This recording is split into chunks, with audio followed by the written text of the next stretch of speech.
मैं एक चीज आपसे पूछूंगी, क्योंकि जब भी आप माइनॉरिटीज की बात करते हैं, आप मुसलमानों के साथ क्रिश्चियंस की भी बात करते हैं, आप जैन्स की भी बात करते हैं, ये अच्छी बात है।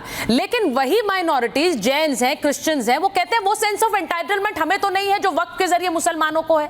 मुझे ये बताइए, जब हम केरल की बात करते हैं तो जमीनें जिन पर कब्जा हुआ उनमें क्रिश्चियन परिवार भी हैं। लोग इसे हिंदू मुसलमान बनाने पे लगे हैं। नहीं, देखिए, वक्फ बोर्ड जो है हिंदू एंडोमेंट बोर्ड की तरह, जैन एंडोमेंट बोर्ड की तरह, क्रिश्चियन रिलीजियस चैरिटीज की तरह एक प्योर रिलीजियस इंस्टीट्यूशन है, प्योर रिलीजियस। अच्छा, ये कानून जो है वो तो क्रिश्चियन धर्म का, गवर्नमेंट ऑफ इंडिया का कोई कानून नहीं है उनके पास। अब जो लॉ है वो हिंदू धर्म, मुसलमान धर्म, जैन धर्म के ऊपर, और साईं बाबा ट्रस्ट भी है। अब साईं बाबा ट्रस्ट ये कहता है कि अगर कोई एम्प्लॉय भी होगा तो उसको साईं बाबा में अपना बिलीफ दिखना पड़ेगा। अब जब आप अपने धर्म के लिए प्रोटेक्शन दे रहे हैं तो आप मुस्लिम धर्म को, इस्लाम धर्म को क्यों नहीं दे रहे हैं भाई? ये तो राइट टू इक्वालिटी का वायलेशन है ना मैडम। राइट, आर्टिकल 15 का वायलेशन है, डिस्क्रिमिनेशन आप कर रहे हैं, फ्रीडम ऑफ रिलीजन का वायलेशन कर रहे हैं। और अगर किसी की प्रॉपर्टी पर कब्जा हुआ है, जैसा आप बोल रहे हैं जी, तो उसको इख्तियार है, आप ट्राइब्यूनल जाइए, कोर्ट जाइए। अच्छा, और आखिरी बात मैं आपको समझा रहा हूं, आपके समझने के लिए और आपके दर्शकों के लिए, कोई भी प्रॉपर्टी वक्फ कैसा होती है। अगर मिसाल के तौर पर मैं अपनी प्रॉपर्टी दे रहा हूं तो मैं वक्फ बोर्ड को लिखता हूं, वक्फ बोर्ड सर्वे कमिश्नर को, जो अब गवर्नमेंट ने सर्वे कमिश्नर को निकाल दिया जो कलेक्टर से बड़ा है, वो इंक्वायरी करने से पहले नोटिस देता है कि भाई ये प्रॉपर्टी इनकी है नहीं है, हम सर्वे कर रहे हैं। सर्वे करने के बाद अगर वो कहता है कि प्रॉपर्टी मेरी है तो चीफ सेक्रेटरी को लेटर लिखकर chief secretary gazette notification issue करती है, वो वक्फ प्रॉपर्टी बनती है। अब उस गजेट नोटिफिकेशन को आप नहीं मान रहे तो मैं क्या करूं, बोलिए आप। उत्तर प्रदेश में देखिए, तो सरकार गजेट नोटिफिकेशन मेरा बड़ा एक सिंपल सा सवाल है ओवैसी साहब, जो ये बार बार आपने सुना होगा, ये हर बार कहा जा रहा है कि थर्ड लार्जेस्ट लैंड ओनर इस देश में वक्फ है।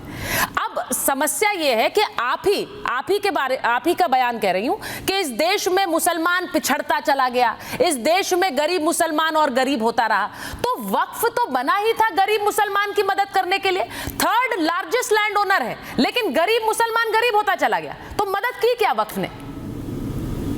पहले तो आपको मैं करेक्ट कर दूं मैडम कि थर्ड लार्जेस्ट लैंड बैंक वक्फ बोर्ड के पास नहीं है। नहीं है, कैसा नहीं है बताता हूं। बताइए। आपको मैं देखिए, आप ले लीजिए तमिलनाडु की मिसाल। Tamil Nadu Hindu endowment board, Karnataka endowment board, Andhra Pradesh endowment board, Telangana endowment board और ओडिशा के सिर्फ 10 हिंदू प्रॉपर्टी जिसका कैग ने सर्वे किया। इन 5 को आप मिला लेंगे ना मैडम तो करीब 14.5 लाख एकड़ हो जाते हैं। मैं इसमें यूपी नहीं मिलाया, यूपी हिंदू एंडोमेंट बोर्ड को, मध्य प्रदेश, राजस्थान, सिर्फ 5 को मिला रहा हूं तो 14.5 लाख एकड़ है।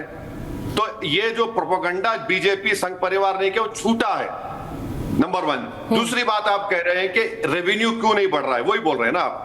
तो रेवेन्यू बढ़ाने के लिए, सुन लीजिए, रेवेन्यू बढ़ाने के लिए सरकार ने क्या मदद की? रेवेन्यू बढ़ाने के लिए आपने हमको वो पावर्स नहीं दिए जो हिंदू एंडोमेंट बोर्ड के पास समरी एविक्शन पावर है, वो उनके एंक्रोचर्स को निकाल सकते हैं। मेरे पास क्या, आखिरी बात सुनिए, मेरे पास पावर क्या है कि अगर मैं आपके खिलाफ केस जीतता हूं सुप्रीम कोर्ट में, तब भी मैं जाकर एंक्रोचर को नहीं निकाल सकता, मुझे एग्जीक्यूटिव पिटीशन लोकल कोर्ट में डालना पड़ता है।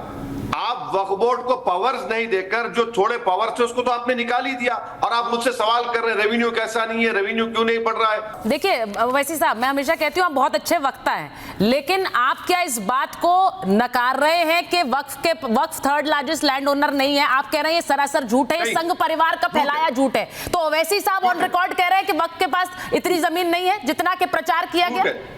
बिल्कुल झूठ है। मैं आपको कह रहा हूं ना, 5 हिंदू धर्म बोर्ड, एंडोमेंट बोर्ड के कर्नाटका, तमिलनाडु, आंध्रा, तेलंगाना और उड़ीसा के सिर्फ 10 प्रॉपर्टीज।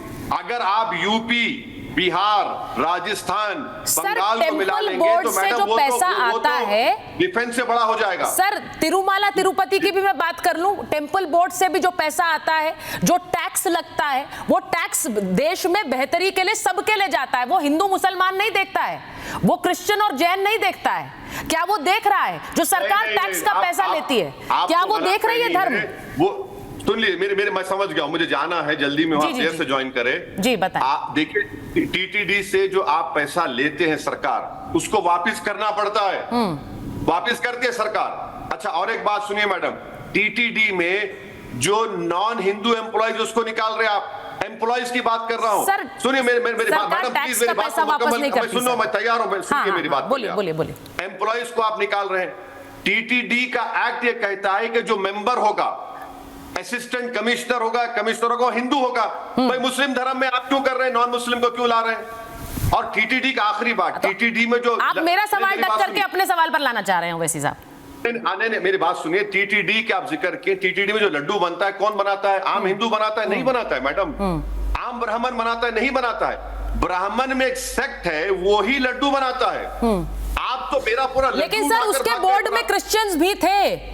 मैं आपको सिर्फ ये बता रही हूँ, बोर्ड में क्रिश्चियंस थे कि नहीं थे, मैं आपसे पूछ रही हूँ। सर आप तो करेक्ट कर देते हैं ऑन एयर ही, तो बता दीजिए जरा, बोर्ड में थे कि नहीं थे? जब लड्डू विवाद हुआ उसके बाद ये उजागर हुआ, बहुत से लोगों को तो पता नहीं था। नौकर थे, नौकर है।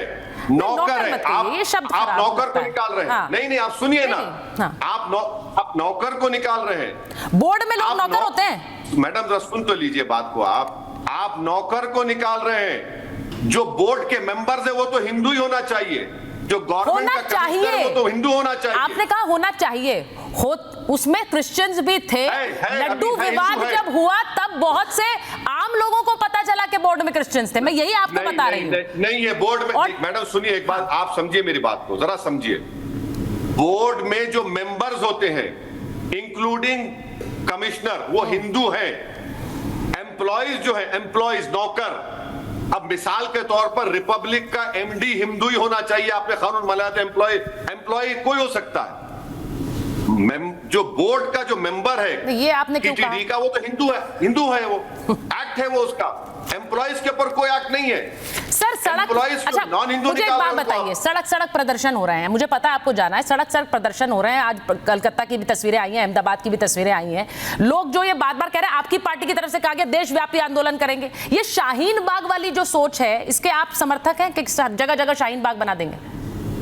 एक बात सुनिए, सुप्रीम कोर्ट ने कहा ना प्रोटेस्ट करने का राइट हमको है, तो आपको हमको क्यों इतना तकलीफ होनी चाहिए? प्रोटेस्ट तो डेमोक्रेसी है ना, कोई किम जोंग की तो नौकरशाही नॉर्थ कोरिया तो नहीं है, चाइना तो नहीं है। आपसे, लेकिन एक आम आदमी के लिए जब आप एक आम आदमी के लिए सड़क रोक देते हैं, अगर पीसफुल प्रोटेस्ट होता है तो किसी के पेट में दर्द नहीं होनी चाहिए। मैं आपसे सहमत हूं सर।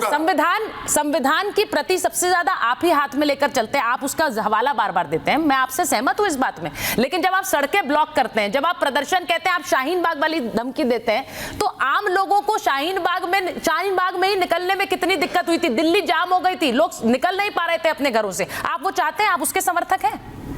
मैं आपको एक बात बताऊं, आपके एमडी साहब जेल में थे, मैं उसे कंडेम करता हूं। जब वो जेल से निकले तो गाड़ियों के काफिले में लेके निकले, विक्ट्री का साइन देकर निकले अर्नब गोस्वामी। तो तकलीफ हुई किसी को? उन्होंने अपना प्रोटेस्ट दर्ज कराया ना कि उनसे नाइंसाफी हुई थी। वो सड़क पर बैठे नहीं थे सर, मैं उस समय वहीं थी और रिपोर्ट कर रही थी। जब आपके एमडी कर सकते हैं गाड़ी में जुलूस निकाल, उन्होंने सड़कें जाम नहीं की थी सर। मैं उस वक्त वहीं से नहीं ओवैसी साहब, मैं उस वक्त वहीं से रिपोर्ट कर रही थी। उन्होंने सड़कें जाम नहीं की, वो सड़क से निकले जरूर, एक काफिला उनके साथ चलता चला गया, वो निकल गए। वो वीडियो है ना, हाँ वो देख लीजिए आप वीडियो। हाँ, पूरे इतने रोड ब्लॉक करके जा रहे हैं आपके एमडी साहब, लोग उनके साथ आए थे और वो सड़क से निकल गए। वो नहीं होगा, वो वहां खड़े होकर प्रदर्शन नहीं कर रहे थे, और वो प्रदर्शन भी करते सर तो वो संवैधानिक अधिकार है जैसा आपने कहा। लेकिन देखिए, आप लोगों ने भी प्रोटेस्ट किया था, नहीं किया था, बताइए सर। मैंने कहा प्रोटेस्ट संवैधानिक अधिकार है, मैं तो सहमत हूं आपके साथ।